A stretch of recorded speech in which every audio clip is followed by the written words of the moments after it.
Bienvenue dans votre chaîne préférée, l'information en temps réel, la République de l'info. Avant de commencer, n'hésitez pas de vous abonner à la chaîne et d'être courtois dans les commentaires. Depuis le retrait de l'armée française du Mali, Wagner est devenu la cible étrangère privilégiée de la communication des groupes djihadistes qui exploitent à fond les exactions envers les civils imputés au groupe paramilitaire russe selon des experts. Poussée vers la sortie par les colonels au pouvoir depuis août 2020, la France a achevé le 15 août 2022 son retrait du Mali, plus de 9 ans après le lancement de son intervention contre les groupes djihadistes dans ce pays du Sahel. Parallèlement, les autorités maliennes se sont tournées vers la Russie et plus particulièrement selon les pays occidentaux, notamment vers Wagner. Bamako dément, reconnaissant uniquement le soutien d'instructeurs militaires russes. Mais c'est bien Wagner que le groupe de soutien à l'islam et aux musulmans GNIM en arabe, principale coalition affiliée à Al-Qaïda au Sahel, cite nommément ces derniers mois en tête d'affiche de ses communiqués. Les opérations de Wagner sont surtout localisées dans le centre du Mali et ciblent principalement la communauté Peul, dont le GNIM se présente comme le protecteur, dont dans cette dynamique, Wagner est vraiment un ennemi du GNIM, explique à l'AFP Eni Saibia, chercheur au sein du AMEC Conflict Location Event Data Project, spécialisé dans la collecte des données relatives au conflit. Il y a eu beaucoup d'affrontements du GNIM avec les forces armées maliennes et Wagner qui opèrent conjointement, précise-t-il.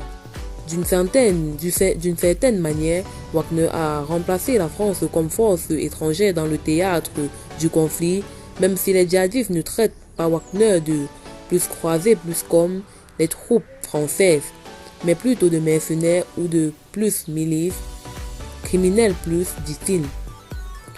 Le GNIM s'est tagué fin octobre d'avoir, grâce à une embuscade dans la région de Bandiagara, centre contre l'armée malienne, les mercenaires de Wagner et des miliciens pro-gouvernementaux en guerre ethnique contre les musulmans, restituer à leurs propriétés le bétail que ceux-ci leur avaient enlevé selon lui.